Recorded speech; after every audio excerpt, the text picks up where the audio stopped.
Okay, good morning, everybody, and thanks very much for joining us. Apologies for the slight technical glitch on the animation. We lost sound at our end. My name is Matt Hastings. I'm the Deputy Director for the Strategic Innovation Fund, and many thanks for taking the time to join us today for the Round 1 Alpha Project Show and Tells, focusing on weather and safety impacts. So the Strategic Innovation Fund's vision is really to try and deliver net zero at lowest cost to consumers. If you could skip on to the next slide, please. And also to turn the UK into the Silicon Valley of energy. That means trying to make the UK the best place in the world to be both an energy consumer and an energy entrepreneur. Our strategy is really quite simple. It's divided into what we do and how we do it. The what has 3 pillars: alignment, which is with other funders, other sectors, and with regulatory change.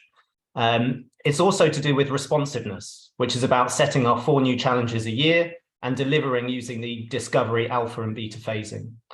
And the final pillar is around commercialization, ensuring that projects become products and services and great new businesses can grow and scale across the UK and internationally. And this is supported by the how, which is our giant leap together operating model. It's essentially an innovation value chain that takes the year and carves it up into 4 key activities. In Q1, we focus on challenge setting by identifying problems. And this is where the Energy Innovation Basecamp is looking at next week, which Chris is going to talk about later on. In Q2, we focus on targeted ideation against those problems. And we'll be looking to set up an event to support this soon. In Q3, we focus on incubation and building consortia with unusual partners from across the system and beyond. And this is where the Energy Innovation Summit comes in. And in Q4, we focus on acceleration, which is where we launch the challenges that were identified in Q1. Working with Ofgem, we set up the Strategic Innovation Fund to deliver tangible benefits to people, the planet, and to business. Benefits that should be able to save consumers money, reduce CO2, and develop new products, services, and technologies that make consumers' lives easier. What you'll hear today are insights into key areas of the net zero transition. Please engage, debate, ask questions, spot opportunities, make contact, and join us in a collective effort to fix the future. I want to say a huge thank you to all of our network leads, SGN, Scottish Power, and National Grid, and their great partners like Autonomy, Faculty Science, Glasgow Uni, the Met Office, SII Partners, Spot It, DNA, Field, and all the others too. Last but definitely not least, big thank you to the amazing Innovate UK and Ofgem teams for their tenacity, agility, and hard work. Innovation is clearly a team sport, and we won't go far if we don't do it together. So I hope you enjoy the session, and I'll now hand over to David. Thank you. Thank you, Matt. If we could move on to the next slide. My name is David Richardson. I'm Head of Innovation for the Strategic Innovation Fund at Innovate UK. And just to illustrate that over the next few days, you'll be hearing from the alpha phase projects, which have just completed, across the 4 round 1 challenges, which were whole system integration, data and digitalisation, heat, and zero emission transport. As you can see, the data and digitalisation was the most popular of those 4 challenges, and a lot of the projects that you see in this session have come through that challenge. We have tried to move the subject matter of the projects around so that they're in a natural grouping. So some of the sessions of these show and tell sessions will cut across multiple challenges. I'd finally just like to highlight that our round 2 challenges were open for applications until November, and those are currently being assessed and decisions being made for the awards. But we're hoping to have that cohort of projects start in April of this year. And finally, we're scoping out our round 3 challenges. So there's still more to come from the Strategic Innovation Fund. And if you're interested in participating in that, do sign up to our newsletter and you'll be communicated with any opportunities to do so. Over to you, Kate. Yeah, good morning, everybody. I'm Kate Jones. I'm also in the innovation team on the SIF. So we'll go on to the next slide. We have a jam-packed agenda today, and like David mentioned, all these projects are part of the Data and Digitalisation Challenge, and all these projects focus on how we can model data to understand the impacts on the network or the environment that the field operatives are working in, So we have 4 projects. The first is looking at intelligent monitoring through the use of many data sets, but including weather, and to understand the pressures changes that would have on the gas network. The next 2 are exploring location and weather data to realise network faults and respond to them quicker. And then lastly, the predictive safety interventions is all about how can we protect our field operatives by looking at smart risk analysis and machine learning. So just a reminder for today's chat, after every presentation, we'll be having a Q&A. So please add that into the Q&A function and we'll pick them up at the end. But for now, I will hand over to our first project, Intelligent Gas Grid. Next slide, please.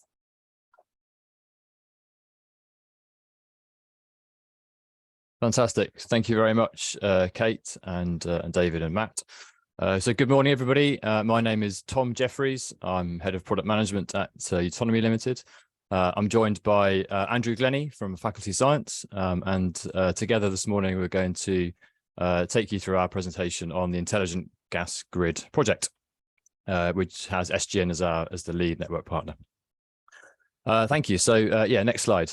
Thank you. So I'm going to start off just by running through some of the problems that we're targeting in this particular project. Next slide, thank you. Having worked with SGN and latterly the Wales and West Utilities on the Pressure Control and Management NIA project over the last few years, Autonomy have been fortunate enough to have gained a deeper understanding of some of the challenges and opportunities facing the operators of low and medium pressure gas distribution networks. And continuing the innovative collaboration with SGN via SIF, and now joined by our colleagues from Faculty Science and DNV, we're now looking to target some of these challenge areas. So thinking about pressure control, we believe that there's still more that can be done via solutions such as intelligent pressure control to further reduce methane leakage from the distribution networks. And we also think that that has hand-in-hand benefits with the reduction or the need to reduce costs associated with field operatives making manual seasonal pressure changes around the network, and some of the challenges that also brings out in terms of going to revisit sites to make pressure changes if the weather is unseasonably warm or unseasonably cold. For example, the beast from the east we had a few years ago. We also believe that intelligent pressure control solutions have a part to play in maximising the potential of green gas injection into the gas networks and decarbonising those. So initially, we'll be looking at the challenges around biomethane injection, and then moving through into the need to support more complex networks of tomorrow that could have multiple entry points and variable flow directions because of the different ways of injecting into the grid in the future. And we're obviously more aware than ever of the constant desire and the need to increase the overall operational efficiency around network and asset performance and faults and network excursions, etc. Okay, thank you very much. We're going to move on to the next slide. So the next section is a sort of retrospective of our alpha phase. Next slide, thank you. So Autonomy and SGN have been honing a vision of an intelligent gas grid driven by a distributed architecture of pressure control and monitoring equipment connected by power efficient, secure telemetry to a centralized data management platform. In our SIF project, we're looking to supplement this distributed architecture with advanced machine learning and AI-based technology to further reduce methane leakage, lower consumer costs, and improve network management efficiency. The combined architecture will offer an enhanced level of autonomy of network operation by predicting how external influences such as weather can affect gas demand and other network operation, and then optimize control settings accordingly. In this alpha phase, we've used data science expertise to establish and validate proof of concept models that can characterize the relationships between those external factors and the network metrics that are used to monitor. And we're using what we found at alpha as a forerunner for continued model and solution development in the beta phase, where crucially we'll be using the technology or subjecting the technology to a series of field trial iterations to prove the efficacy in real world conditions. Next slide, please. Further to the work that we've done at discovery phase, user research and validation of the user needs has formed a fundamental part of our Alpha project. This research has looked to determine the degree of solution readiness, by which we mean an assessment of how readily the solutions can actually be used within GDNs. And Andrew is going to refer to this as this business integration workstream shortly. We also have used that user research to inform our solution designs. So thinking about how the solution should actually work and the type of data they need to interact with. And we've also used that user research to prioritize within the beta phase how we should structure the work going forwards. We undertook user research primarily as a series of user workshops across both discovery and alpha. And as you'll see on the next slide, the project has been considering 8 distinct opportunity areas to address the problems I introduced earlier. Sorry, if you could go back a slide. Thank you. We conducted interviews across all of those 8 opportunity areas with between 5 and 10 stakeholders from various SGN departments and teams. So combined with our monthly steering committee meetings, we've probably had input from around 50 individuals across the SGN community, not including our colleagues from faculty and DNV, etc. And we've also had some very good interaction with some of our parallel SIF projects, which we'll also talk about later. The key insights that we've distilled from our user research are, as we've said, that reducing methane leakage and holistic network management dashboards are the areas that resonated most highly with the community. Coupled that with tools to aid the detection and reduction of leaks and other faults. Factors that lead to poor pressures is another one of the key user needs that we've solicited from their feedback. And obviously the increasing need to deliver environmental objectives around decarbonising the supply using green gas injection, etc. Okay, thank you. On to the next slide. So as I mentioned a moment ago, the project has been looking at 8 distinct opportunity areas in discovery and alpha. Discovery phase was a prioritization and an assessment of complexity versus potential benefits. And we've furthered that prioritization in our alpha phase. So we've in the alpha phase, we prioritized opportunity areas number 1 and number 3 and number 6, as you can hopefully make out on the slide here. Number 1 is around reducing methane leakage. So as I mentioned a moment ago, this idea is primarily around an intelligent pressure control using AI and AI machine learning to predict what the downstream pressures will be on any given day. Opportunity area 3 is around predicting the likelihood of gas escapes and factors that cause gas escapes, again built around pressure control and management as a source of the data. And opportunity area 6 is around a holistic set of dashboards that allow the GDNs to more effectively manage the network in response to those varying factors. We've also considered all of the other 5 opportunity areas at Alpha as well. And we're going to hand over to Andrew now, who's going to take you into a bit more detail about what we've done at the Alpha phase. Thank you, Tom. If we can move to the next slide, please. Yeah, so to refresh, so yes, I'm Andrew Glennie and I work for faculty, and we are an applied AI and data science company, and we apply these solutions in critical national infrastructure settings, of which the gas network is of course one. So as Tom was alluding to, this alpha phase built on the findings of discovery by adopting a 2-tier approach to priority OAs and the remaining OAs. So all opportunity areas were subject to user research and exploratory data analysis with the aim of informing an initial solution design. However, priority opportunity areas were subject to this bench testing program, which you can see on the right-hand side. So that involved a number of activities, so actual statistical testing and initial model development to essentially build initial machine learning proof of concepts. And that was supported by what you see deployment discovery activities. So not just doing some data science work, but actually understanding how those can be integrated optimally into SGN's decision-making process. And all these data science activities are, of course, supported by the network risk assessment planning work stream together with our assurance colleagues at DNV. If we move to the next slide, please. As part of this, we've also been assessing the potential benefits that the program could deliver. So we've identified 4 main channels by which these benefits could be transmitted. So I'll run through them on the left-hand side. So cost savings. So we're talking about potential reductions in TOTEX. Carbon reduction, well, that naturally follows from attempting to reduce pressures and methane leakage across the network. Customer experience, well, if you lower pressures, there's potential for reduced supply disruptions, for example, and operational efficiencies, and that predominantly relates to a reduced need to change governor set point pressures each season. On the right-hand side there, you see some of the results of that benefits assessment, and that's for channel 1, this cost savings channel.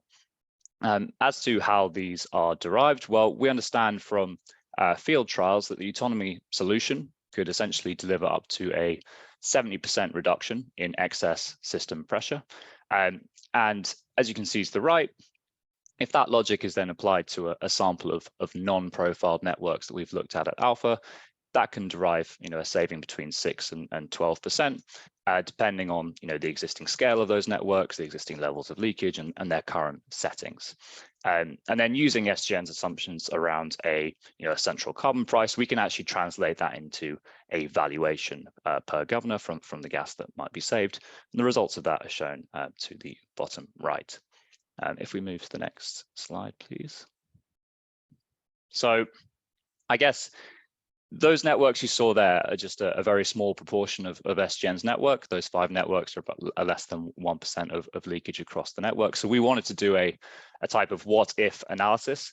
So what if we aggregated these across SGN's entire network, but also across the gas distribution sector and nationally. So if we look on the bottom left-hand side, we've looked at a financial valuation on a per governor basis for channels 1 and 4, these cost savings and these operational efficiencies. And that's got 3 components. We've got the valuation of gas saved, which I've just mentioned. We've got the operational savings from not needing to manually change governor set point pressures each season. We've also got potential savings from a reduction in repairs thanks to lower pressures across the network that could be delivered through this solution. And adding those 3 components together gets us to a valuation of about £1,000 per governor, which of course could be expanded if more use cases were found and the solution was delivered more successfully than the assumptions here.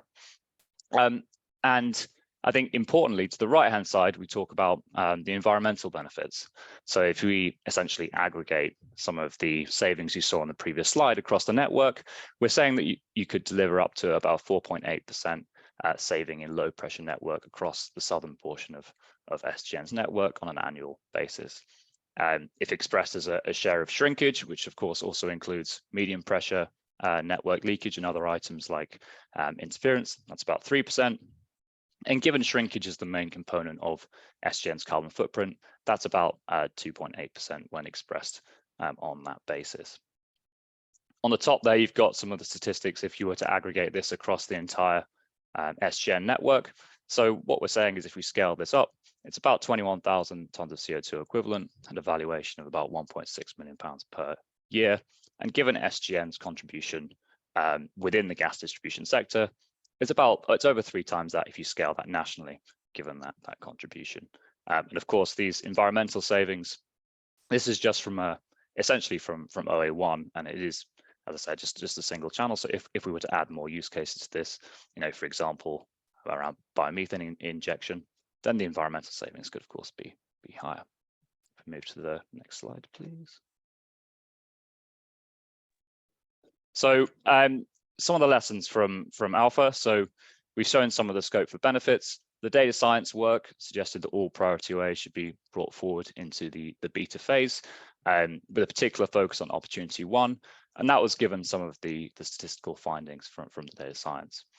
We've also shown evidence that discovery OA should be progressed. And of course, all of these activities need to be appropriately supported by field trialing and network risk assessments. If we move to the next slide, please. So I'll wrap up with and hand over to Tom to finalize, but this last section is a quick look ahead to the beta plan and how we've put that together. So if we move to the next slide, please. So we've come up with we've reprioritized essentially the opportunity areas into 3 main work streams. So the first one is a continuation of opportunity area 1, and that's around a reduction in methane leakage, that OA1 use case that Tom presented previously. A second work stream around pressure-based anomaly detection. That continues our work on opportunity area 3, but also builds in our work on faults and excursions. And also a third work stream, decarbonisation from green gas injection. That's a continuation of our work on opportunity area 2 around biomethane. And the prioritisation of these reflect the expected benefits, their feasibility, and the essential overlap in data sources. Should also, I guess, last thing to say from my side, the plan also tries to account for the lessons from the alpha phase. So we have 3 main takeaways. I think number 1, that stakeholder alignment, and that, for example, around data, for example, understanding the purpose of the project was really key to driving some of the outcomes we've achieved. Getting in that external expertise, we've had that from essentially on the ground stakeholders from SGN, but also from our DNV colleagues. And all these brought together made it essentially a lot easier to both gather the required data and also prioritize how that was used. Next slide, and Tom to finish off. Brilliant. Thank you very much, Andrew. So yes, this is the summary slide for our presentation today, and this is our plan for the beta phase. So bringing together everything we've learned across discovery and across alpha, this is how we intend to take the project forward. As Andrew has explained, we have framed the remaining work into 3 work streams, as you can see, and we've linked those back to our original opportunity areas, as you can see on the left-hand side. We think that stream 1 has the really most mature solution and also probably the most tangible benefits from what we know today. So that will be our priority. And we're going to look to sort of have 2 work packages for that, by which we have an initial production grade solution within the first couple of years. And then in the remaining year, we look to expand that solution to wider and more complex networks. For stream 2, we do a series of model development phases initially, then go through a stage gate before we take that into final solution development and field trial, and then another stage gate before we look to expand and evolve that solution again. And in stream 3, we look to take input from some other project work that Autonomy is conducting around a medium pressure variant of our hardware, before going through a similar model development phase, stage gate, and then solution and field trials. So overall, we plan to use a 3-year beta project, which culminates in the field trial demonstration, benefits proving of production grade solutions for all of the opportunity areas that we're listing here.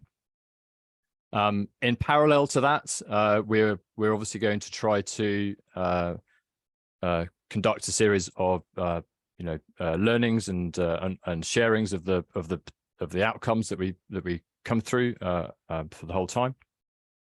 And especially looking to take input from some of the parallel SIF projects, most notably the digital platform leakage analytics project. And also the future gas projects as well, and those would probably tie in most strongly into the stream 2 work phase. But this is our work. This is our plan at the moment. This is in discussion with both SGN and faculty and DNV as we look to build up our beta application. This project will obviously also has dependencies on hardware and deployment to the live networks. So this will drive a particular sort of risk assessment based approach for the remainder of the project.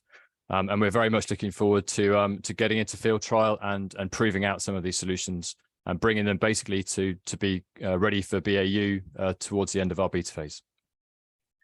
Thank you very much. That concludes the presentation slides for today, and very, very much look forward to taking some questions. Thanks, Tom. We've got quite a few questions coming in, but I'll just remind everybody to put some of your questions in the chat function there, and we'll answer them live as we go through here. So maybe we'll just start with the first question of, do projects automatically proceed to beta? No, they don't. So projects have completed their alpha phase at the moment. This is their prototype and testing phase, and they have to reapply into beta. So the projects are going through that as part of this process at the moment. So we'll cover, we've got quite a few around how did the project prioritize the focus areas as you've moved through the phases? Maybe we'll start there. So prioritization, I suppose, took input from a number of different threads.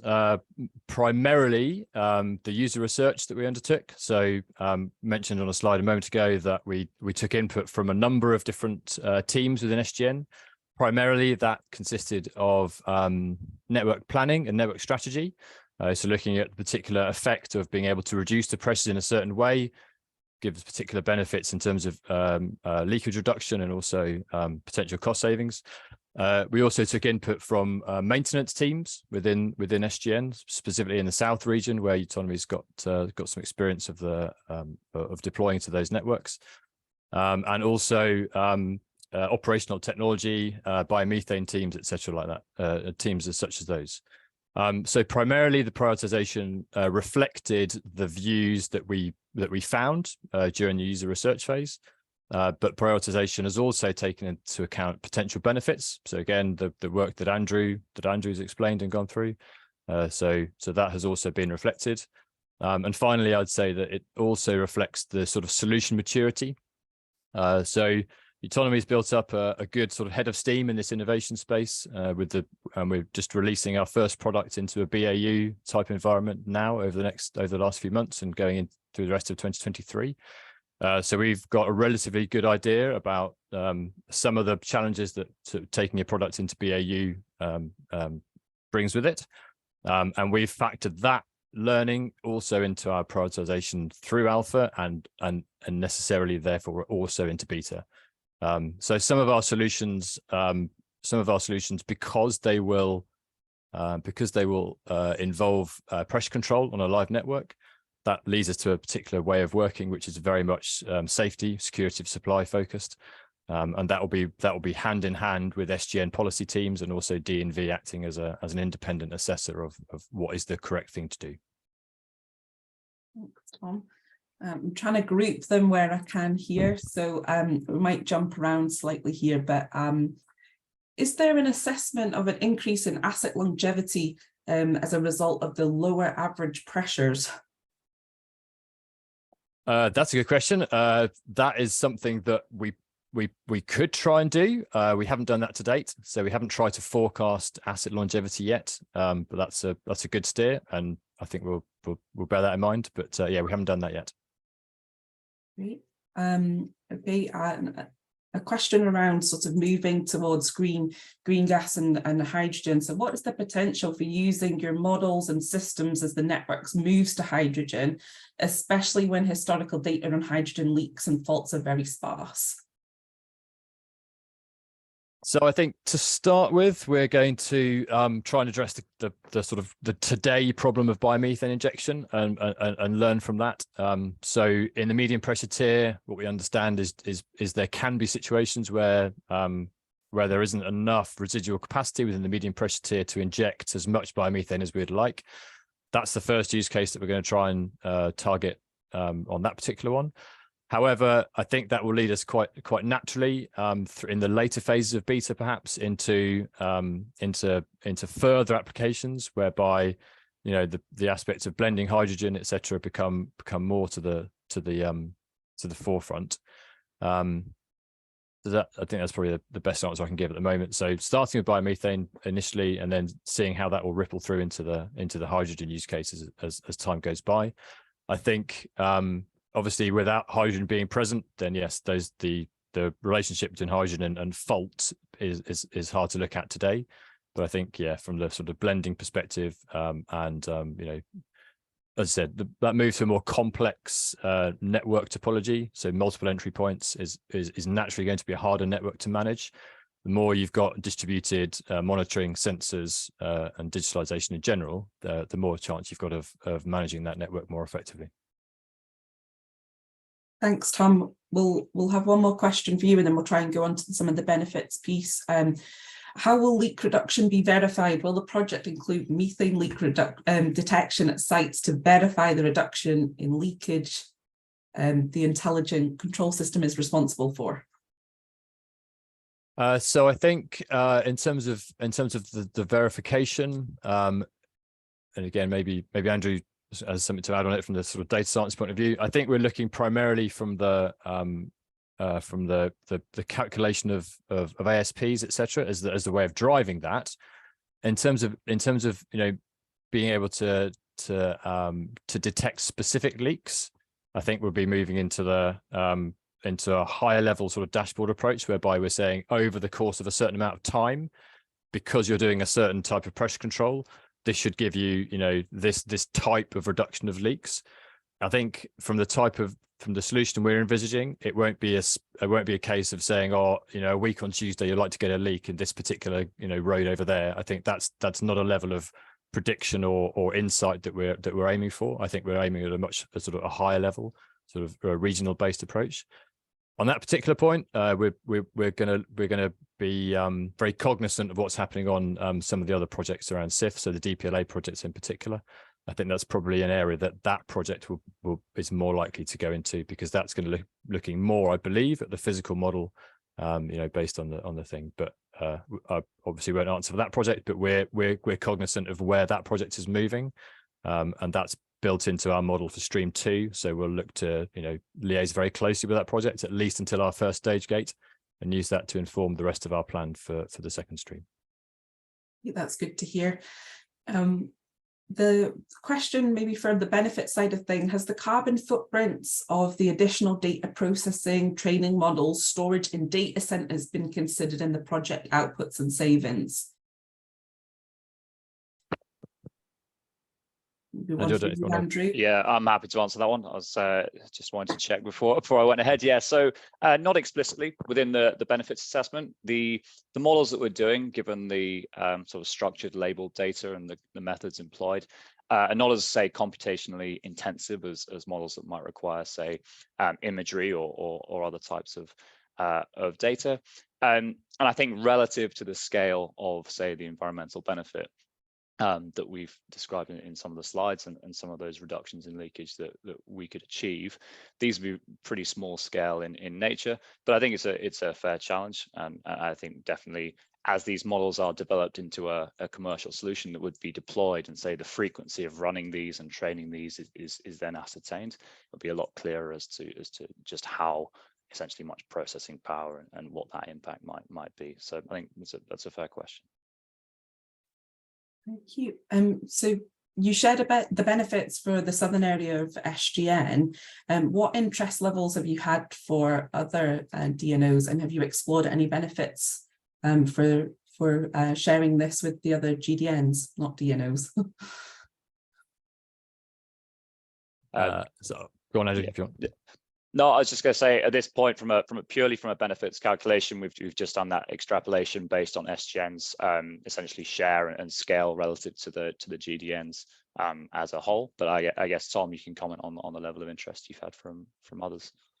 Yeah, so in the wider sense, Autonomy's had some very good conversations with all of the GDNs about both Autonomy's existing products and where we're also going under this SIF framework. I think in general, the wider GDN community recognizes the potential for this type of advanced pressure control that we're looking at primarily in stream 1, and we've got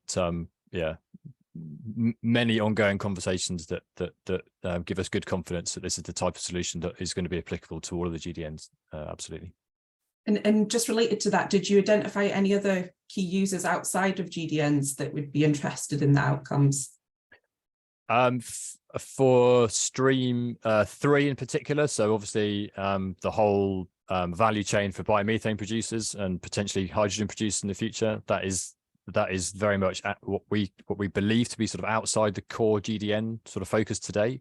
So there is work to do, I think, in the sort of the building up the commercial model for how we can bring about more revenue streams for biomethane producers, that they're a natural beneficiary, if you like, if we can get the Stream 3 solution to be commercially viable.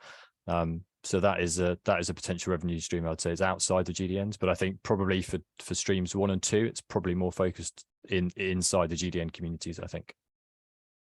Thank you. Okay, just one last question then. So is it doable, this is for you, Andrew, I think. So is it doable to require carbon reduction estimates as part of a CBA? And there's probably a general question for the program. I guess from our side, it's particularly important given the kind of the core Stream 1 use case about using better pressure management to reduce the environment's impact. So for us, it's a particular benefit. I think in general, in terms of benefits assessments, I think yes, like the environmental aspect is absolutely critical. And I think broadly, you know, these can be assessed in whether it's top down or more kind of granular bottom up ways. That is generally should be part of most of these CBAs that we're seeing for this stream of the SIF.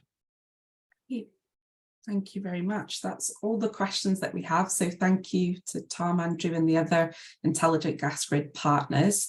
I think you'll be sticking about for any other questions, but for now we'll move on to the next project. Thank you both. Thanks, everyone. Thanks. Next slide, please. So now we're going to talk about what every British person loves to talk about, the weather, and I'll be handing over to Sebastian and Jethro. And over to you. And just a reminder as well, please just put your questions in the chat there. I did notice a question on if the recording and slides will be available, and we'll share that at the end of the call. Thanks. Over to you. Thanks, Kate. Can you hear me okay? Yeah, I can hear you fine. Yeah. Okay. Good morning, all. I'm Sebastian Gerber from SIF Partners, and I'm here with Jethro from University of Glasgow. We're here to introduce you to Predict for Resilience on behalf of all partners, which are Scottish Power Energy Networks, University of Glasgow, Met Office, and SIF Partners. We can move on to the next slide, please, and the next. As we all aware at the moment, and as Kate truly mentioned it, severe weather events cause effectively major distribution on the electricity networks. We are seeing more and more of those, and even very recently with Storm Moto going through Scotland, we do need to have a step change in the way that we're addressing our response to severe weather events. At the moment, the response from the network operator is more reactive rather than predictive. It relies on having very experienced people sitting in control rooms, customer service, and within the organization to understand the state of the network, make an assessment of the weather coming through, and taking the right decisions onto what resources do I need to have available to manage, and how can I fix those faults. It usually comes with therefore a high cost base on managing those. And we think that we can improve those current practices by focusing on anticipation of those faults and predicting where and when those faults are going to occur. Therefore, during alpha phase, we developed a prototype of our Predict for Resilience solution, which looks at combining multiple data sources to develop a full forecast engine, which Jethro will talk in a minute. Those outputs, sort of where and when those faults are going to occur, can therefore be communicated to multiple users within the network organization in order to effectively change the way that we can anticipate the weather having an impact on the network. In sense, it would effectively transform that element of human-centric decision-making process to better manage the resources ahead of time and ahead of weather events causing any trouble to the network. We can see the solution delivering a number of benefits to a multitude of stakeholders. First and foremost, the consumers. As we are capable of anticipating the impact, we are capable of shortening the interruption time. And we're talking here about all kinds of consumers, the domestic consumers, and with some of them, like even vulnerable consumers who might have medically dependent or will be medically dependent on electric appliances. So reducing that disconnection time is obviously quite critical for them. Similarly, it could be for small businesses who would actually be able to carry out their professional activities during, actually like resume their professional activities, but equally generators who might be able to finally like input back renewable electricity on the network. That has a broad range of benefits for consumers, but also for network operators who currently are incurring direct penalties for having customers disconnected from their network for a period of time. So by, again, reducing that interruption time, we're capable of reducing the penalties incurred by the network operators. We're also capable of reducing the costs that those network operators would have faced to support during a storm event. So we're thinking about here hotels, hotel rooms, meals, winter pack support, but also diesel generators put on the ground to effectively compensate for the lack of for the disconnection. By not having those generators on the ground during long periods of time, we also therefore reduce the CO2 emissions from those generators, which in turn like has a positive impact on the environment itself. So during the alpha phase, we've developed those, the focus was very much on developing those models, developing the interface in which the results would be presented to the users, as well as defining the infrastructure and architecture of the overall solution tomorrow. And Jethro will talk a bit more about the full forecast engine to start with. Thanks, Sebastian. So I'll quickly give you an overview of the types of data we're using and what we're doing with it. We could just go back to the previous slide briefly. Thanks. So at the top here, you see the key source of data. So we're learning from historic fault data that DNOs record for both regulatory purposes and their own internal uses. We're combining that with land cover data to understand the context of the network, especially with regards to vegetation. And LiDAR here refers to LiDAR scans of the network to measure in quite a high granularity the volume of vegetation close to overhead lines and count things like the number of trees within falling distance and so on to help us identify areas of the network which may be vulnerable to severe weather. And then, of course, we're using historic weather data to learn this relationship between faults, the context, and weather events. And then in order to produce forecasts, we're driving those models with weather forecasts. And importantly, because we're trying to predict not just 1 or 2 days ahead, but up to a week ahead to provide that early warning and anticipation, as Sebastian has talked about, we're using ensemble numerical weather prediction. So this is where we actually take multiple weather forecasts that have been initialized with a slightly different estimate of the atmosphere in order to produce this ensemble of forecasts over the next week, which quantify the amount of uncertainty we have in the future weather. And then we're using statistical learning methods to convert weather forecasts into fault forecasts. And some of the challenges we've had to deal with there are related to volume of data.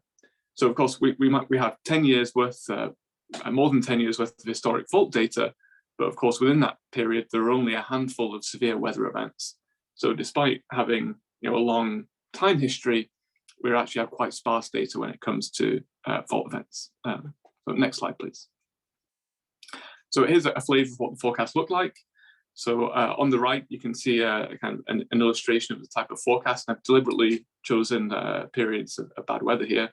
So we're forecasting, each block is a day further day into the future, and users have asked for a traffic light system to help them interpret this information readily. So we have green events, everything is normal, amber, surpassing the first threshold for the number of faults that might trigger a type of decision making, a response to that number of faults, and then red events, a more severe event still requiring greater intervention. And we're producing these forecasts at daily resolution, but also 6-hourly resolution to provide a bit more granularity as to the precise timing of those events. And the bottom figure here is the wind speed forecast, which is presented alongside that information. The size of the bars here represent the probability, we think, of each of those categories of events occurring. And this probabilistic view is really important to help users understand and manage uncertainty. So especially when we're providing early warning, we're going to have less confidence in exactly what the weather's going to be doing. But as we get closer and closer to real time, confidence increases. And as you can see here, the 1 day ahead forecast, we're almost certain there's going to be a severe weather event, and there's some uncertainty about the level of severity. And to give you a flavour of how accurate we're able to do this, in our alpha proof of concept, we were able to predict serious events with 85% accuracy 1 day ahead, and provide early warning 5 to 7 days ahead in the majority of cases as well. So with that, I'll hand over to Sebastian again. Thanks. Next slide, please. So during the alpha phase, obviously having the forecast itself is one thing. We need to make sure that this actually translates into a clear change of business decisions in order to actually maximize the benefits of the solution. From here, we have worked alongside not only spends sort of key users of that solution, but also other DNOs, and engage with them to define a number of screens of what the actual solution would look like, and that would be used tomorrow. Instead of staying on this particular slide, do you mind if I share my screen so that I can give you a feel for what that prototype would look like? Am I able to share my screen now? Great. Can everybody see this? Yep. Yeah.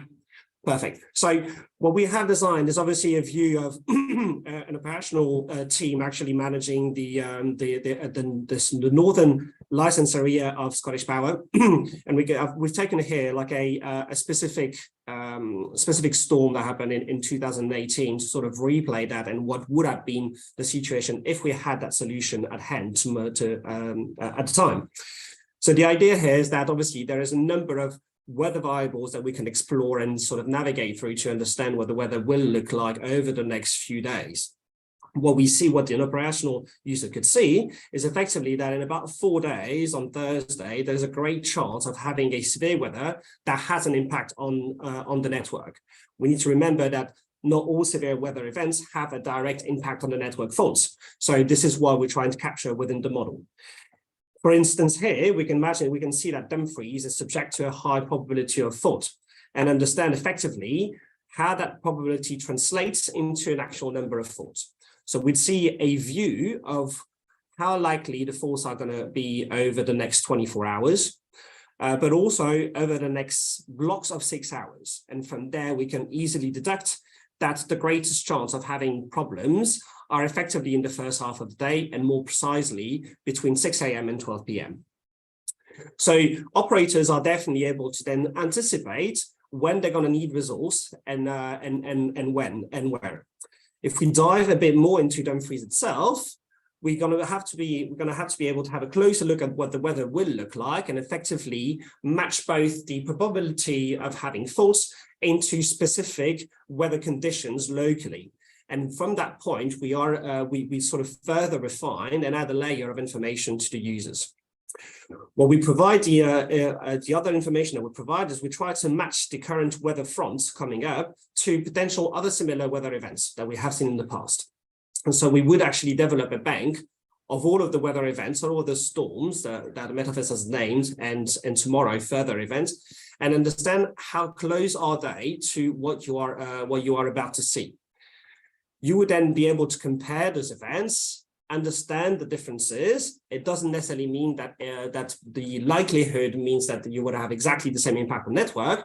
However, it will actually help the operators to form a better response plan to what is coming tomorrow or over the next few days.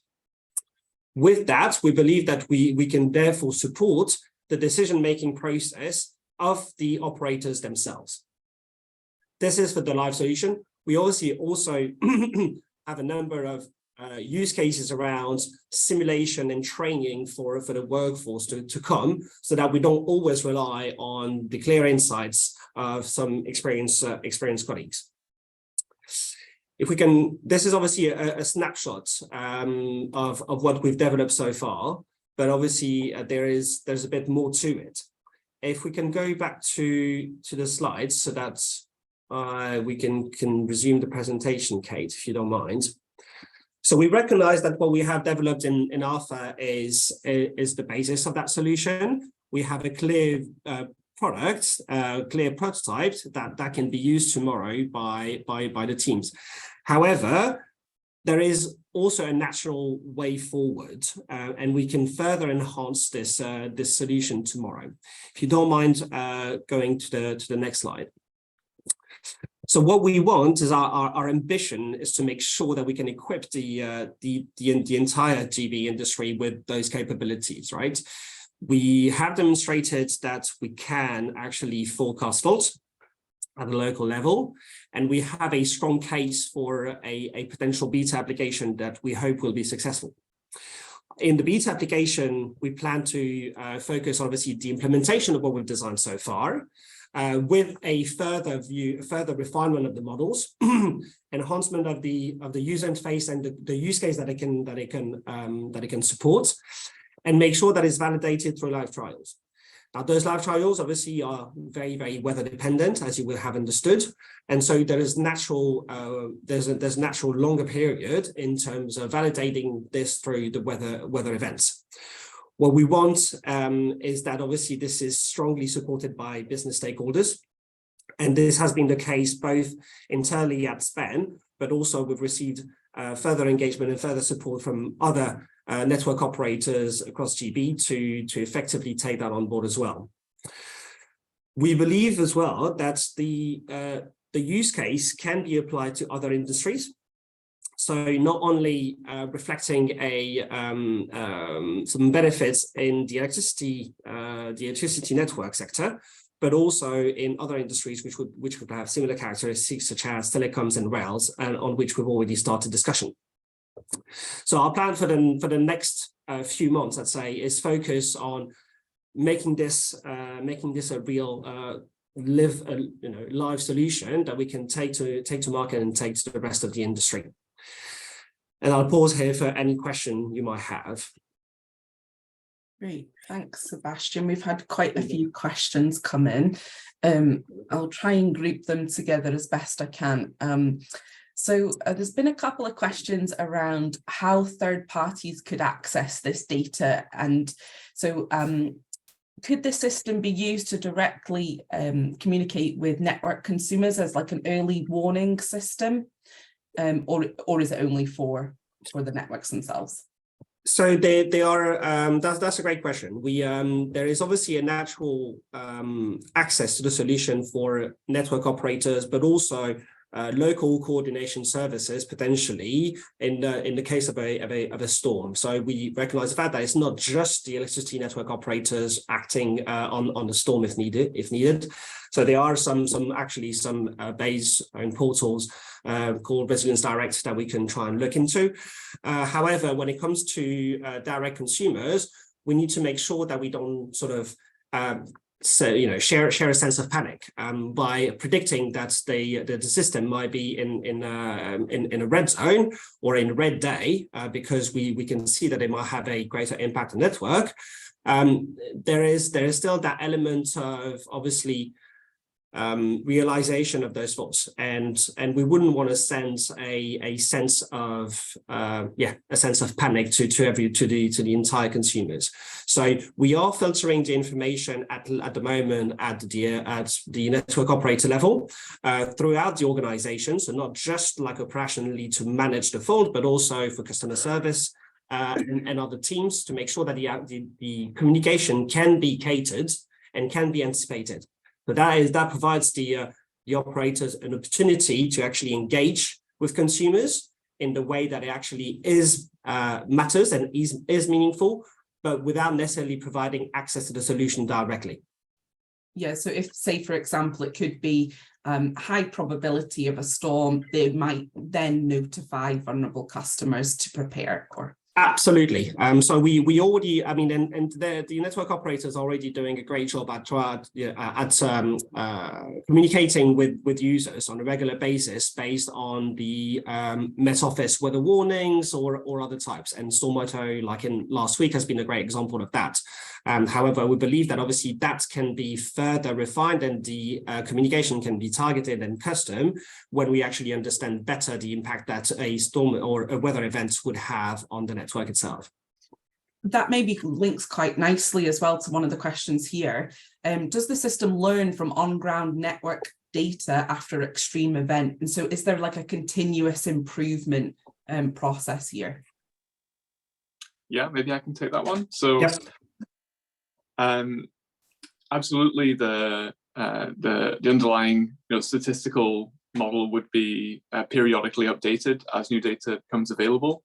One of the challenges with network fault data, though, is that the faults may only be discovered sometime after the event itself. So while there are, live monitoring systems, the process of recording faults is not straightforward.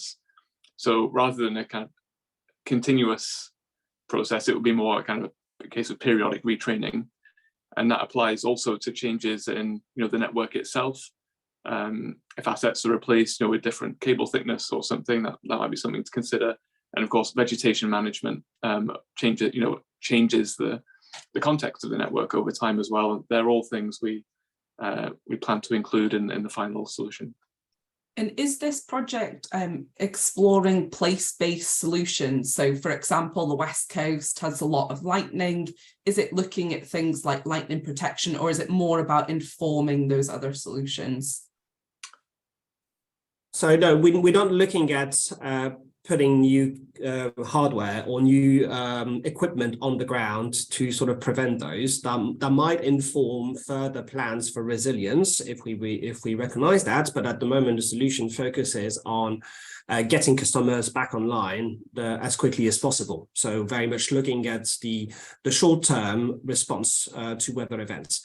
Now, obviously, those findings and insights can be used maybe to inform longer term plans, but that would be an input to another study in a way. At the moment, solution does not focus on that. An additional activity, okay. And then another point of clarification that's related, but does the platform include a GIS map to pinpoint specific asset faults? So yes, we have. We know exactly where all of those faults that did occur actually occurred. So we have the capability of pinpointing exactly where the past faults are gonna. Have materialized. When it comes to the forecast, we've realized with users that, first of all, predicting exactly which circuit is going to be faulted tomorrow is not the objective. It's about providing an accurate level of response from the network operator, and therefore, in that sense, we're more looking at a zone of prediction, which means that obviously we can pinpoint exactly in the past, but not in the future. If that makes sense. Yeah, of course. And then to Jethro's point, it's iterative anyway, so you can get more information as you go. Okay, so I might be jumping around a wee bit. So how does the day-ahead risk probability, so the 85%, compare against current capabilities, such as the Met Office forecasts? Yeah, well, so it's it's very difficult to compare because, the Met Office forecast weather, and they're very good at forecasting weather, but this translation from weather to fault impacts is also a source of uncertainty. So we've had to marry those two together, the uncertainty in the weather forecast and the uncertainty in the impact of weather on the network. And also because of, current business as usual is for everybody who would like to make a decision informed by a fault forecast is to look at their weather forecast of choice, right? The control room might have one provider, someone else might go to their favorite website. We actually lack historic records of what a network operator's view of the future number of faults might have been. So we don't actually have that kind of historic forecast to compare to. But what we can say is, we've done kind of competitor analysis, and we believe that we would have a market leading product here in terms of performance and being tailored to the specific use case of DNOs in Great Britain as well. But I suppose it's not just for the DNOs though, is it? It could be used for, like you said, the other sectors, but also other network types as well. Absolutely. Yes. And obviously, just to echo that, there's probably the use case for other industries is there. It probably would need to be slightly refined and adapted to what we've currently designed. But I think that even outside of GB, there's a natural way of having GB shine on a global scale and roll this solution to other electricity network operators, in Europe and elsewhere. So there is a natural fit that we can take on this one. There is a clarification related to this. Is the solution primarily focused on the distribution network, the transmission network, or both? And what are the implications of the different types of networks? So this is a very, very valid question. We've realized that obviously the transmission and distribution networks are very, very different in the sense that a fault on the transmission network would obviously have a greater impact. However, they are designed to be a lot more resilient and therefore customers might not necessarily get disconnected if you experience a fault on the transmission network. So therefore, we believe that at distribution level, there is a greater impact for the consumers directly. Hence why we have currently focused on both networks, obviously, but with a greater emphasis on the distribution side. Thank you. Let me just jump around here. Is it possible to access, or is it possible to assess, or is there any assessment of the cost savings from a network's resource perspective, or being able to deploy resources in a more targeted manner? So this is exactly what we tried to do. So what we recognize is that we're not going to prevent wind from blowing. We might not prevent the fault itself. So we know that the resource that is required in order to fix the problem is still going to be required. So we're not planning on saving from a network resource perspective. However, by actually shifting that cost or shifting effectively the response to earlier in advance, you effectively save on the later part of your restoration processes. So it's more the later stage of your restoration that you save, not directly on the resource that you actually deploy to site. However, when it comes to network cost savings, yes, there are some costs avoided by actually reducing the time that the customers are disconnected. And we try and we recognize that in our assessments. Thank you. Just thinking a little bit about customer support and the short-term response, how do you see the distributed energy resources supporting this? So home batteries, vehicle to grid, that sort of thing. How would you see that affecting the resilience in the future? I think it's a wider question to the solution that we are deploying, obviously, and how that can effectively support potentially a lesser use of diesel generators from network operators to manage this. So it will definitely be supporting the resilience of the network, and I'm sure that there's greater considerations from all network operators to include some of that. There are some initiatives by other network operators to deploy battery packs to consumers in the case of a storms. So we know that this is an area that has already been explored, but at the moment it's not. I don't think it's directly linked to the predict for resilience that we're trying to do here. It's still as a response to it. Yeah, maybe it's part of that sort of communication. Exactly. To these people with batteries and things. So, yeah. Okay. Just coming. We've got a couple more minutes onto the LiDAR data is not typically collected at high frequency along power networks. Is that an issue for your predictions as part of the next project? So the next one we're going to hear about, they are looking at quarterly change in risk detection using satellites. Would it be worth exploring whether Predict could absorb some of this data as well? Yeah, absolutely. And I'm really looking forward to the next presentation for exactly that reason.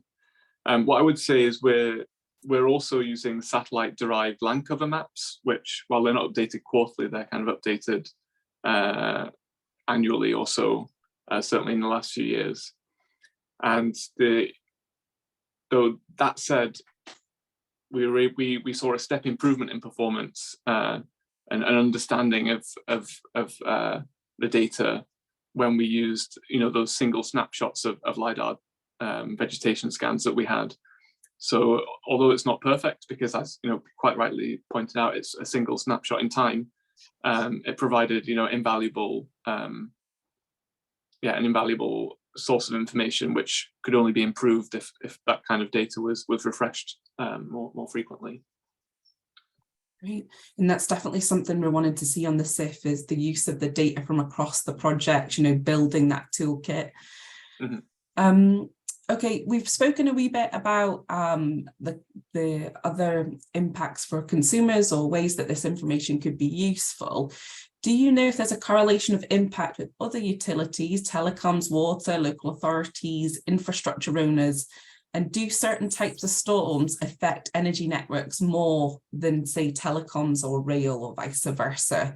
So I feel like the obvious ones are things like Storm Arwen that pretty much affected everything, but I suppose is there sort of wider learning there to share with that? I suppose if telecoms go out, you can't actually get in touch with your field operatives, that sort of thing. What do you think? And there are definitely differences, with the electricity network. The largest single cause of faults is things getting blown into overhead lines, right? Whereas we've seen some of the major issues on the rail network tend to be more related to kind of ground conditions, water and potentially landslide and so on. So there are differences, but commonalities as well, and the underlying principles of relating the weather to impacts on the network is still the same, I would say. I know, Sebastian, if you had something to add. No, I think you're absolutely right. But we do know that there needs to be some sort of coordination of all of those bodies and all of those utilities when in the event of a storm. And I think that there are obviously solutions out there that ensure that there's a common response, or at least an understanding of the impact of a particular storm to the other infrastructures or the other utilities or the other public service bodies. So we're hoping that obviously the solution can sort of further bring to life the level of preparedness of the entire sector locally that might be seeing a weather front coming. Great. Last question, guys. What do you estimate is the revenue benefit, the DNO, of reconnecting customers more quickly? So that's a great question that we might necessarily have explained in detail our methodology. By reconnecting, so if you imagine that before that solution, you would have a fault. In order to fix that fault, there are potentially like 1,000 customers disconnected there. Reconnecting those 1,000 customers might happen in several stages based on, can you reconnect it directly centrally from your control room? Do you have to send someone on the ground? Is this something easy to fix and you can reconnect directly, or does it take longer? We've tried to, the way that we've done it is that we've looked at the last 5 years of the false data and those various stages of reconnection, and took a view on how we would apply that if we tomorrow had that solution, by bringing forward effectively our reconnection time by 30 minutes. And so the revenues, the benefits that are effectively generated are all down to this time that you saved. So you would effectively, from the network operator's view, you'd save on your CMLs because you incur penalties when customers are off supply for a particular amount of time and going. You avoid some costs of actually supporting those customers in specific during the storm, and you avoid some cost of deploying diesel generators. And this is by actually comparing the the current state of play with a view of those disconnection times that we derive the benefit. So it's more as a counterfactual that we're doing this in order to recognize some of those. Thank you. We're actually out of time now. There's one question which I might ask you to follow up as a typed answer separately, but thank you, Sebastian, Jeffrey. That's a good presentation. If we move on to the next one, we're sticking with the theme of weather, and we're going on to satellite imagery with Eye in the Sky. So I'll welcome this project to come on the screen here, and I'll remind everyone to put your questions in the chat box. Over to you, Sean. Thanks, Kate. Next slide, please. Right, good morning, everybody. My name is Sean Coleman. I'm the Innovation Manager at National Grid Electricity Transmission. So we're here to talk to you today about the Eye in the Sky project. If we could just move to the next slide. So we're gonna have a quick talk around what the project overview was, what activities we sought to use satellites to undertake, some of the partners involved, some of the key outcomes of that, and then looking ahead to some of the next steps, and then finally some opportunity for questions and answers. Next slide, please. So the Eye in the Sky project explored using satellite data to improve grid resilience in 3 key areas. That was change risk detection, which focused on detecting changes around network assets, such as land usage, unauthorized storage of materials, or construction activities. The second one was land motion, which focused on changes in the land surrounding network assets, for instance, land subsidence. And then finally, what effect that had on our network assets. That is, were there any excess movement on above ground assets such as overhead line towers? Next slide, please. The key partners involved in this were National Grid Electricity Transmission, DMV, Spotted, Gas Transmission, and Cranfield University. We carried out research on using satellites for each of the key activities that I mentioned previously. Drafted up a business case for the development of it, and ultimately a roadmap and test plan. And then we also explored some of the key challenges this presented, such as using open source satellite data and the potential risk that had on cyber ultimately. And then if I hand over to Jack. Thanks very much, Sean, and morning, everyone. So this slide lists out the benefits which the satellite solutions can bring to networks and network stakeholders. The first of which is more efficient and timely interventions through increased risk awareness of issues on the network. You are able with satellite data to increase both the frequency and scale of data gathering, and on top of that, carry out enhanced analytics to gain new insights. It can also bring cost savings and lower emissions associated with a switch away from manual monitoring. Traditionally, the monitoring is being done through a combination of aerial surveys and walkovers. We mapped out the existing process for these over the course of the project in order to understand how satellites could be integrated. The diagram in the bottom left of the screen shows this business as usual process and the combination of aerial and walkover surveys. Finally, the solutions can minimize unnecessary disruptions to stakeholders by reducing the frequency of requiring access to third-party land for monitoring, such as walkovers and site surveys. Next slide, please. In this project, we also refined the business case for implementing the solutions alongside the demonstration of their technical feasibility. The business case was derived from conservative assumptions for the reduction in aerial surveys, walkovers, and more detailed surveys on towers at risk of ground movement that can be achieved when the satellite solutions are implemented. We carried out an assessment of the savings over 10 years and proved that the use of satellites is hugely beneficial to networks. In total, across the 3 use cases, the combined savings equals £317 per kilometre monitored per year. Alongside this reduction, we estimated that for every 100-kilometre reduction in helicopter network monitoring, you reduce emissions by 25 tonnes of CO2. In the next phases, in the implementation of satellite monitoring, we intend to fine-tune the solution to enhance the net benefit even further, to maximise its value and solidify the business case. Next slide, please. On this slide, we have noted the key achievements within the project. Starting from the top left corner, at the outset of the project, we met with internal National Grid electricity and gas stakeholders to create a risk register of the types of risks they monitor around their networks. These risks were mapped onto what would be detectable using Earth observation, i.e. satellites, and the likelihood of being able to classify them using a change detection algorithm. We also scored them based on the likelihood and severity of the risk itself, as you can see in the top left table. Over the multiple months of the project, we collected imagery on both gas and electricity network assets for multiple sites from 2 satellite imagery providers.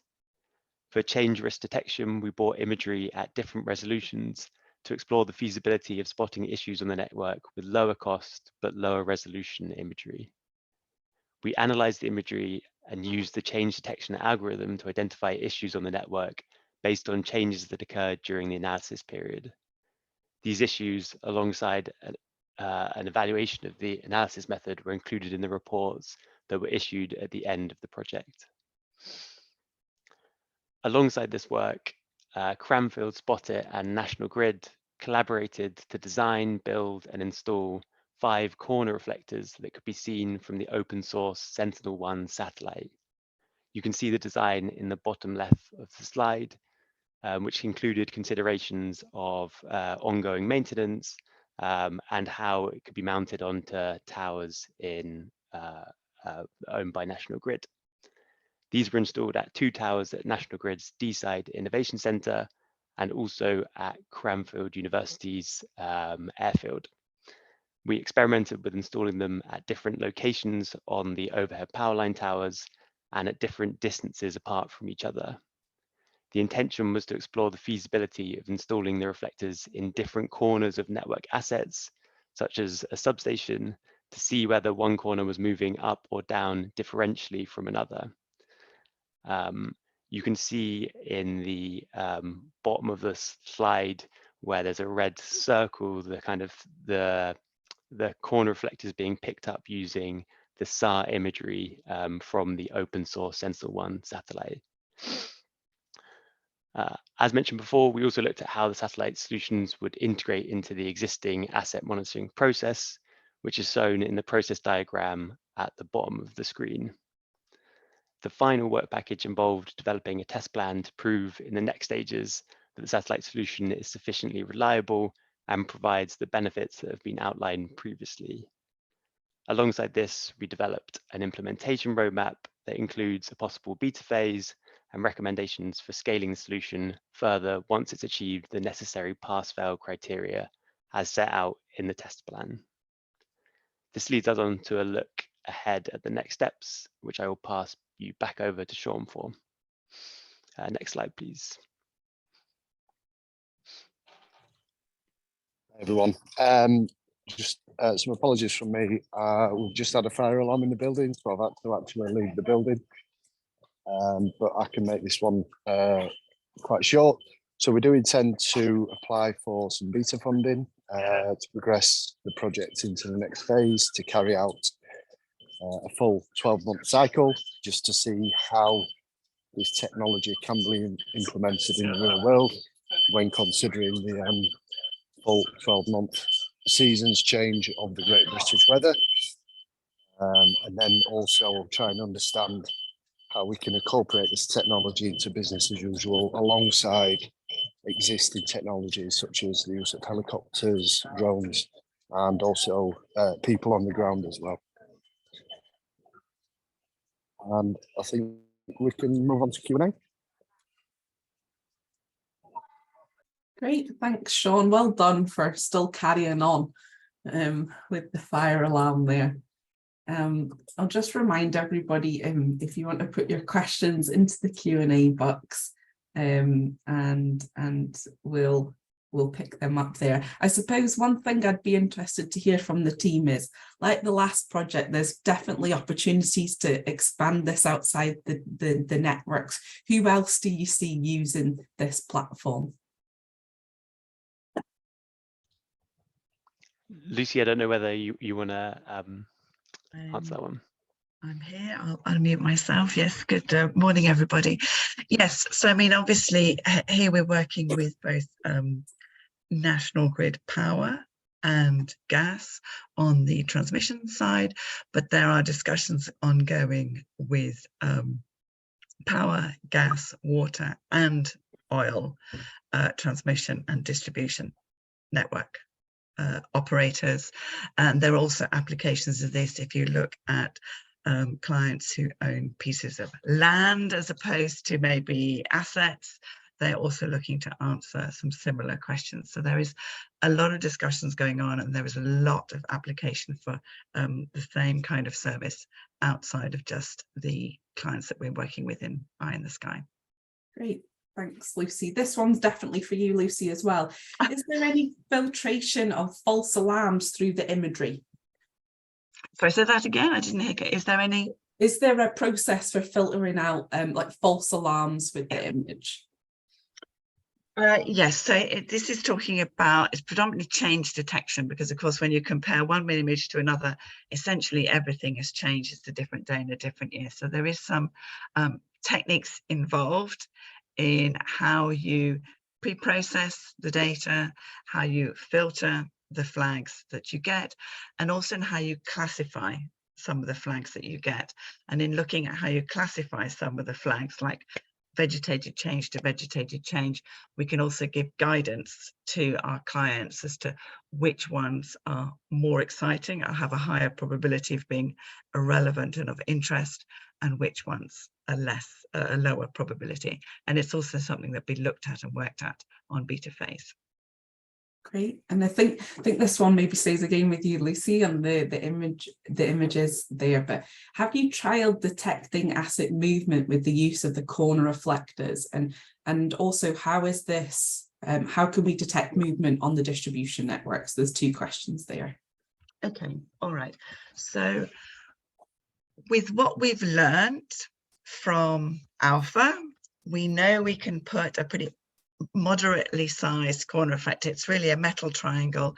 It'll probably be somewhere between 70 and 1 meter in length, the metal triangle. We put them up on the towers, out of the way, beyond the kind of anti-climb devices, easy to install. And the similar can be true for assets such as substations, gas sites. If we're going to use open source imagery, there are some constraints about how close you can put two corner reflectors before two kind of signals become one, and you can't disassociate the two different areas. So it looks very likely that we can put multiple corner reflectors on things like substations and gas sites.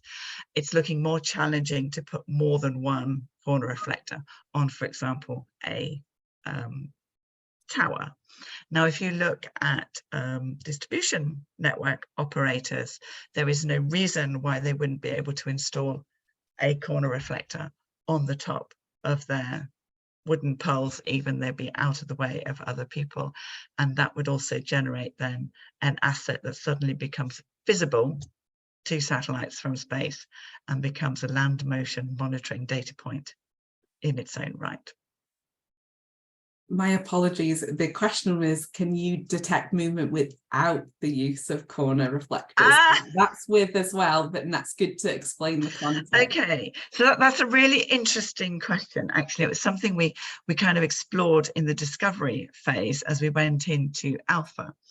Now, what we found out through that is that assets like towers, particularly metal towers, if the line runs in more or less a sort of east-west direction, plus or minus about 30 degrees, then about up to 50% of your towers will be natural reflectors in their own right, and you'll see them as a reflection point.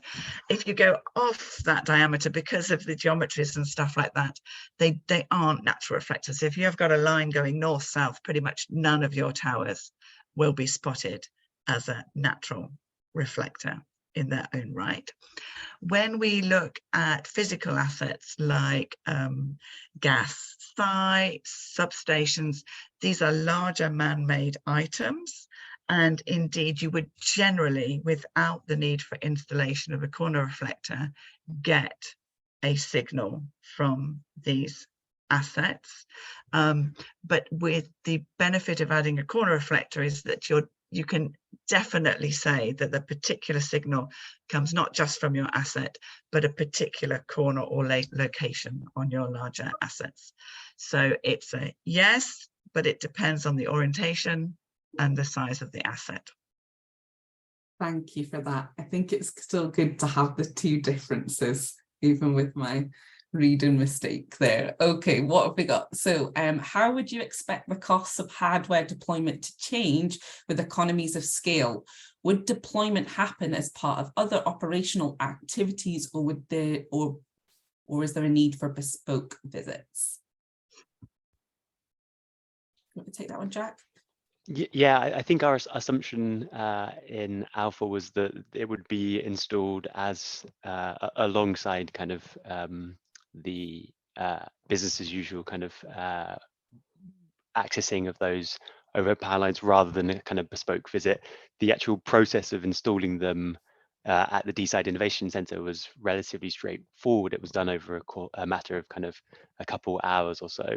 And therefore, the actual installation is relatively simple. The manufacturing doesn't require any kind of specialized manufacturing. The tolerances of the reflectors themselves aren't particularly accurate, and therefore we don't see any challenges with kind of scaling this up and approaching quite a wide array of manufacturers to kind of open up discussions around manufacturing a kind of larger number than we've looked at in the alpha phase, and that is something that we're doing as we're moving into beta phase and preparing our application for that. Thank you. Have you looked at using commercially tasked data if the temporal resolution of Sentinel-1 is insufficient? I come back on for that one. I think that's but if you talk about temporal resolution, that's the revisit frequency. And at the moment, because the European Space Agency lost one of their Sentinel satellites, we're getting a new image every 12 days, which means in theory, you get an update on the movement of your assets every 12 days. You can plot it every time you get a new image. So there is no drive from the user side that a more frequent update would be required than every 2 weeks at the moment. But you know, whoever asked that question says that indeed there are commercial providers of SAR imagery out there. So this is data that has a cost associated to it. You can control the frequency of revisit, you know, to your liking, and generally as well, the imagery is of a higher resolution than the Sentinel data that we are using. And it was actually one of the things we looked at is the, you know, the corner reflectors that were being put up, they would work whether you were using open source data or data from one of the commercial providers. So the short answer is that the client use case is not driving a need for a higher revisit, but that option remains open and usable, you know, whether you're using corner reflectors or whether you're relying on an asset being a natural reflector in its own right. And just kind of sticking with this theme of the commercial, we have, if you have to use commercial SAR data, do you think the savings stated in the presentation are still achievable? Okay, so let's be clear. The savings stated in the business case for the land and asset motion are based on the use of open source Sentinel-1 data. So that would change drastically if we suddenly turned around and said we had to use commercial data. That's not what our work at Discovery or our work at Alpha is indicating that we need to do at all. We're perfectly comfortable using Sentinel-1 data. Now, when you look at the third-party encroachments, change and risk detection, that is using commercial optical imagery, 50 centimeter resolution imagery, and the cost of that is very much included and always has been in the use case for that. Lucy, and then just another question around sort of deployment of at scale, but ML image recognition software and satellite capabilities seem to be progressing at an alarming pace. Is there a danger the solution becomes age by the time you reach business as usual deployment at scale? Jack, are you going for that, or shall I have a first start at that Lucy, one? I feel like maybe you again, yeah. So, I mean, I guess my answer to that is that we weren't crossing international borders as much as 5 years ago using passport control machines that recognized our faces. So machine learning algorithms and services and solutions built on machine learning algorithms are always developing in the background. There's no such thing as an algorithm that's finished. So even if a business as usual solution was brought to the forefront, there would still be ongoing investment and work in improving the performance and reliability of the algorithms. So the two will go hand in hand. I think it's that thing we were just saying as well. It's a little bit of the toolbox of many tools that can be used to detect different faults or asset movement or whatever it is. Vegetation management, it's one of many things, isn't it?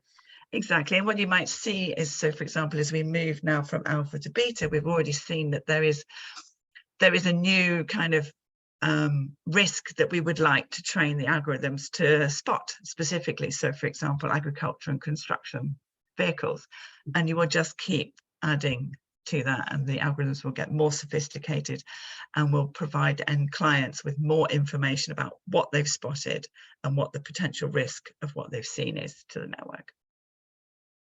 Thank you. And then we've just got another question in. So thank you for confirming that you intend to use Sentinel-1.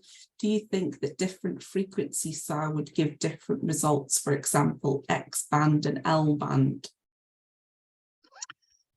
Okay, so this refers to the kind of the power of the SAR sensor. So for example, Sentinel-1 is X band, and L band sensors typically penetrate deeper, so they go further into the earth, and they're typically used for applications like finding water leaks and things like that. So there's no indication at the moment that from the point of view of land motion, asset motion analytics, that moving to a different band would provide any performance improvement.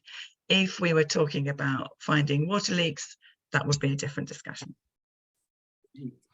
Is it worth, Lucy, elaborating on the two different analysis techniques that we explored as well for land and for land motion in particular?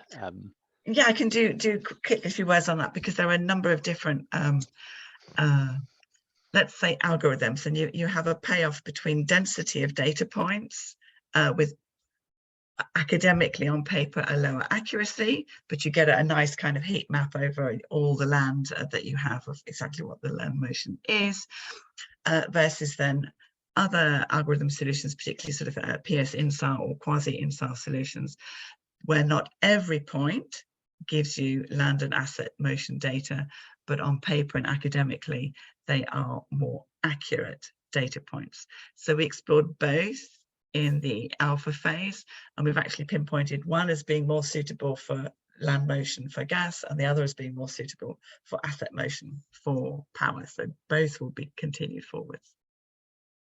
Thank you, Lucy. And I think just by the sheer number of questions we've got about the satellite imagery and the data it can be used, so it just shows that it's an interesting topic. So thank you very much. And I think that's all the questions we've had, and well done to Sean for carrying on while the Yes, fire alarm Sean, are you okay?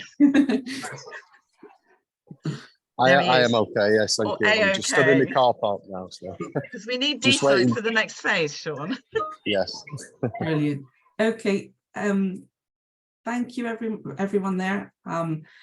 I'm just going to look to one of my colleagues for the next slide, please. I don't see the presenters on the call, so. Kate, Julia is going to present, so I'm just going to make her a presenter.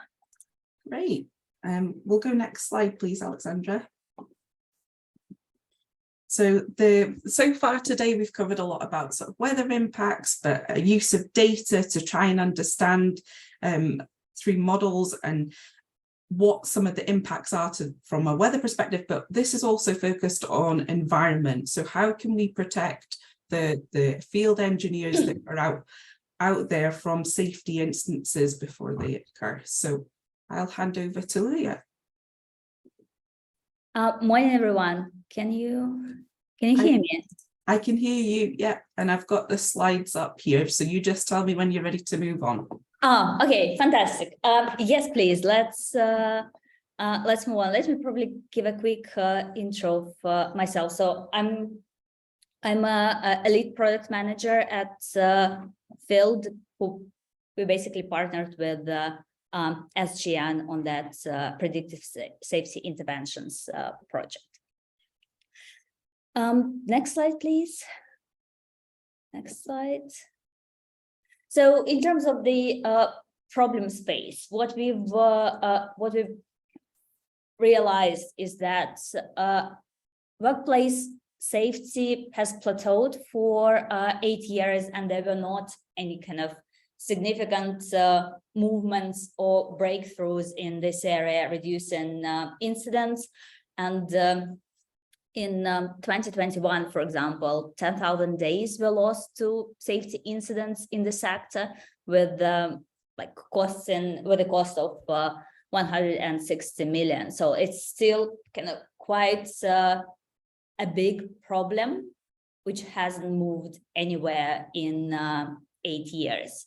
We've also noticed that the data capture is primarily manual, and there is a big gap in terms of data reporting. So indicating events like near misses are significantly underreported.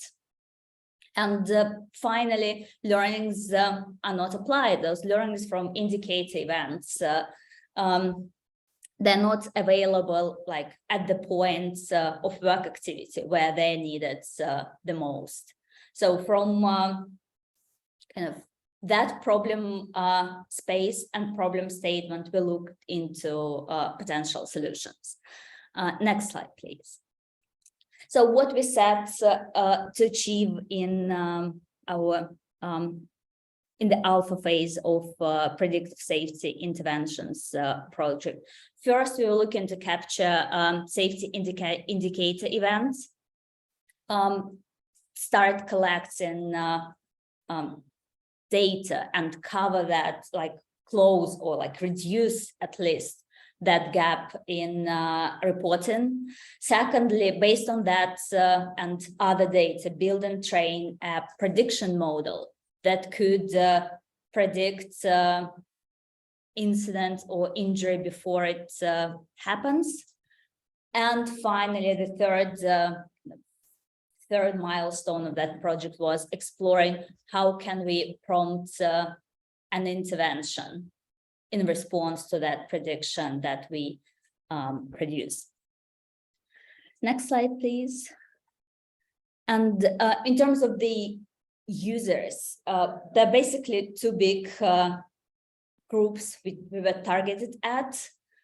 First of all, field workers who are out there in the field, and we want them to receive like real-time suggestion to reduce the impact of potential safety events, and managers who are out there in the office, who don't have direct visibility of what's going on site, but who need to be able to to see where risk is coming, to prioritize where to intervene. Next slide, please. Next slide. So coming to deliverables. First of all, we built a feature that enabled capturing safety events data. So that was part of, as a part of field app, field workers could, that field workers were already using on their day-to-day basis. They could log in, capture like video, images, and answer a structured questionnaire to have the incident or near miss data captured. And what was particularly exciting is that we immediately saw 10x increase in number of safety events reported versus like legacy process. So that was, we already could see how that gap in data is being reduced. Next slide, please. Based on the data that we've collected through that safety reporting feature, we built and trained a prediction model. So we used, in addition to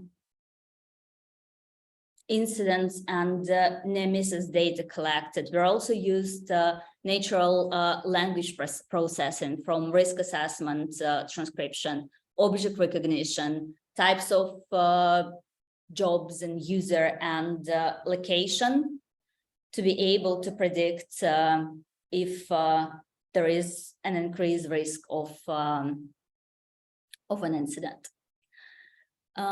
Next slide, please. So yeah, this basically, this slide gives a bit of like better illustration of like what comes into the model. So the model outputs is a probability of injury to a field worker, injury to member of public, damage to property, damage to environment, and or supply failure. And the model inputs are control measures of risk assessment, previous incidents or near miss reported, type of activity or job, natural language processing of a risk assessment conducted by a field worker, weather, safety observations, object recognition. Yeah, so basically the model took those data inputs, processed them, and gave the probability of an injury or damage as an output. Next slide, please. Finally, the next stage, having the data collected, having the model produced, the next step was to make an intervention. So we built then a capability to notify field workers and managers when a job becomes high risk, so that both managers and field workers are prompted to intervene with that job. Field workers did that via the app, and we also have a web platform for managers where the high-risk jobs were surfaced, as you can see on screen. Next slide, please. So in terms of the outcomes, we are basically, yeah, we're very pleased to see that the predictive model worked, and we could achieve the 57% accuracy with just like relatively limited data input, and that was above our target of like at least 51%. We're very pleased to see that the data capture mechanism for safety indicator events really worked and was so easy and intuitive for field workers to use that the reporting rate increased 10x. Yes, and finally, we've demonstrated a 35% increase in response rate to high-risk jobs from managers. So basically, having that higher risk predicted and surfacing it, having it surfaced to managers, help managers prioritize and intervene to those jobs accordingly. Next slide. Steps. Good. Thank you.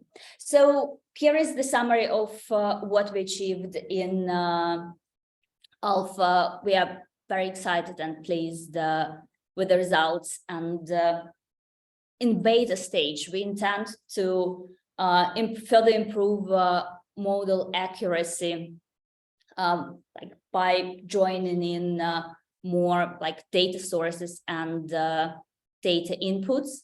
We aim to move from like a proof of concept to an industry deployment. So iterate the solution to the level where it could be plugged in before the limited group of test users, and prove our hypothesis that accurately predicting safety events ahead of time and powering intervention before an event occurs, we will sustainably reduce fatal and non-fatal injuries in the sector. I think that should be the last slide. Thank you very much for your attention, and I'm happy to answer any questions. Yeah, thank you for that.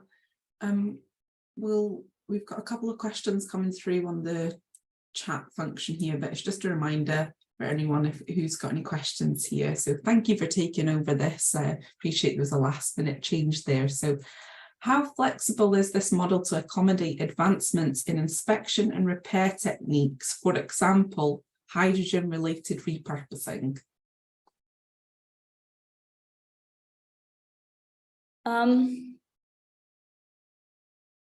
Good question. I think that would basically be that would need just trial and experimentation, in a sense when you could plug in a new data source in the model and see if that makes an improvement. So it's hard to say ahead of time whether like some specific data would improve the model or not. That's more about like that needs to be tried. But the model is iterative, isn't it? Sorry? The model is iterative. You know, it can be, it's learning all the time around risks. So I assume it Yes. could be accommodated. Yes, yes. I think we're still very kind of early in terms of like what the model can achieve. It's currently at 50% accuracy, which is like very good in AI world, and like given that that's only an alpha phase, but definitely we don't want to kind of sit where we are. We want to get it much more advanced, and for that we will explore like which data sources, either behavioral or external one, can further drive that accuracy. So yeah, model is evolving. What does an increase in the response rate to high risk jobs mean? It's a phrase in your presentation. So an increase in the responsive rate to high risk jobs. It means that where a job was, sorry? I can take over this one if you want from an SGN perspective. Oh yeah, sure. So the increase into response rate, it kind of gives the manager and assistant to kind of have their attention pulled to a certain job if it is deemed as high risk as such.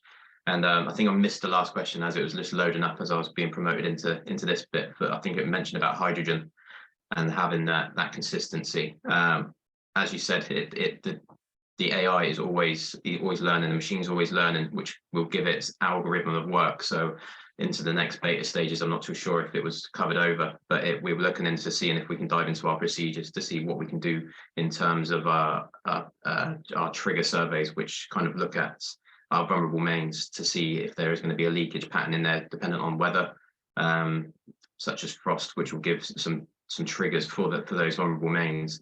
And then once that has all been incorporated into the model as such, it will lead to the learning, and then it will give us more momentum to go into each section, and then that will feed into the manager's risk perception of each job. So it kind of gives the manager like a kind of an assistance to look at the job rather than him say you have to look at this job. It will give them that triage of jobs, and as well as looking at it as a senior manager looking after the whole depot, you want to be looking at which jobs are going to be more potential to your field workers and how you can help out with that kind of thing. And then we're hoping that in the beta stage also we can add the interventions on to have kind of a field having a little assistant, to have a little whisper, having that little monkey on the shoulder on site to say, you know, what about this, what about that, can you improve the site by doing this? So it will encumber into one almost. So I don't know if I've closed off 2 questions in one there and got dragged off, but no, that's fine. I think you're saying as well, it's just another layer as a barrier. Exactly that, yeah. Deeper instances. Yeah. Rather than have nothing at the minute, this is inconsiduous. So what we've gone from paper risk assessments, which kind of go nowhere, to interactive dynamic risk assessments on site, which have kind of that evolution. So having that generational knowledge retention also with having experienced engineers come to the site. If you've got a new engineer who's just been recently trained up, for example, and he's gone to the same site, he might not pick up the same things as that other engineer might do, or he might include more stuff. So it's holding that retention of knowledge of that site. And we're looking at also integrating our pipe asset IDs into the jobs to see where the location is, to kind of give them like a breakdown. I kind of describe it as, you know, you can get your Alexa routines, you know, Alexa, tell me your morning routine. It will give you the history of the job, what to look out for. If there was, I don't know, take example for a cable strike. There was a cable strike here in 2016. It was measured at X depth. So they'll know, they give certain trigger points to have a look to make sure that we're always consistently learning, if that makes sense. Yeah, ahead of time, I understand. Exactly that. Yeah. So you touched on this a wee bit, but what was the previous safety data logging method, and what were the key characteristics of the one that's been created that resulted in increased logging of safety instances? Yeah, I can take that one again. So with the guys before, the safety culture wasn't the best at SGN, and we wanted to improve that, hence why we were working with field to try and continuously do that. And I think we were looking at app-based designs, or there was a process to fill out a Microsoft form to then send to a manager, and it just wasn't easy for the engineers. And because engineers use field on a daily basis doing their risk assessments, they got annoyed that you have to go into another system to then log another system, another impact as such. To have it all in one, to make it simple for the engineers, has been the key.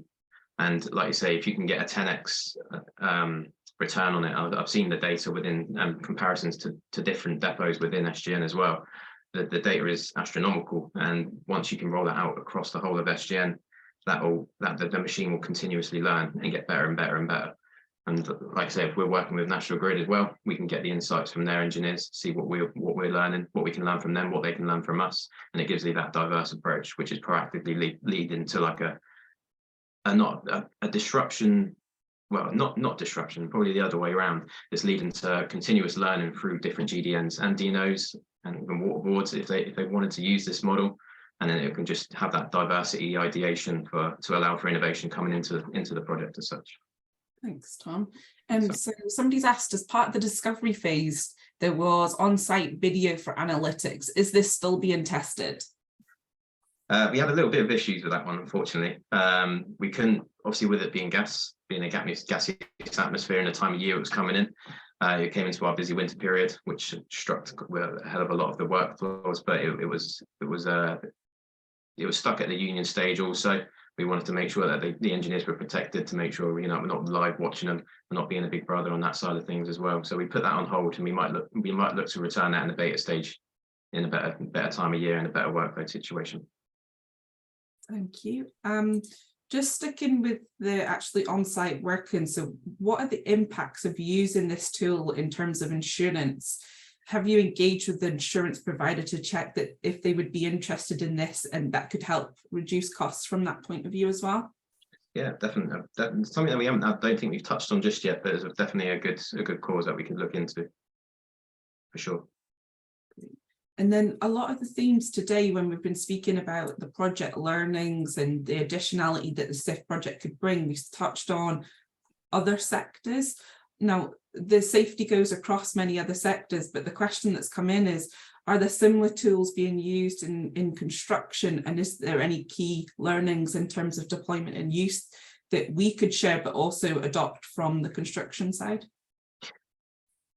I don't know so much if fields in the construction side of things. I know that there's plenty of companies that work alongside that, but again, I'll go back to what I said earlier about the consistency and having that algorithm of work that leads to growth and learning, which give you then the momentum for the machine learning to give that diverse approach across all sectors, whether that's gas, water, electric, construction. It has that ability to give insights for that and hopefully tailor it. Obviously, we're tailoring it to the SGN's needs at the minute, but that can definitely be opened up, and yeah, National Grid are going to be helping that hopefully in the beta stage.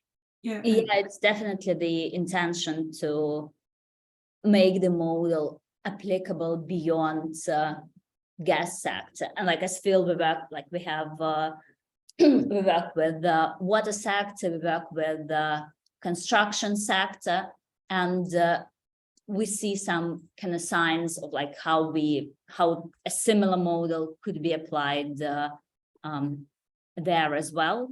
And I think there is definitely an intention to make it work beyond just gas, because safety is for everyone. So, yeah, completely agree. Great. Thank you both. That's all the questions that we've got in. So thank you for stepping in today to give us that overview.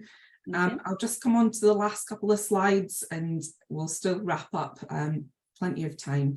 So today was the first of 5 show and tells that we're running. We would definitely encourage you to attend and participate in some of the others that you can see on the screen now. My colleague will drop a link in the chat so you can access that. If we just go on to the next slide, there's plenty of ways that you can get involved and stay in touch with SIF. We publish a lot of content through various mediums. We've got blogs, podcasts, we have a YouTube channel. We have a newsletter that goes out regularly, so I would encourage you to sign up to that newsletter to find out about the latest. I know at the start of the call, David and Matt mentioned that we've got our round 2 competitions being announced in the coming weeks. We also will have our round 3 challenges opening up in early, well, probably late spring, early summer. So the best way to find out about that is through that newsletter. So I definitely encourage you to sign up to that where possible. And other than that, I'll just go to the next slide and say, oh, missed one. Sorry, carry on to the next slide. This is a shameless plug for another event that we're participating in, but the Energy Innovation Base Camp is an opportunity to hear about some of the network challenges, but also the innovators challenges for putting innovations into business as usual. And this is an opportunity to get involved in action-based workshops to work through some of these solutions. So there's a link there on the slide that I would encourage you to participate. It's an in-person on the 28th of February, so next week. If I move to the last slide now, it's just to say thank you for attending and participating today, and thank you for all of our presenters. Hopefully you find it interesting, and we'll love to see you on the next show and tell. We will close the webinar here. Thank you, everyone. Thank you.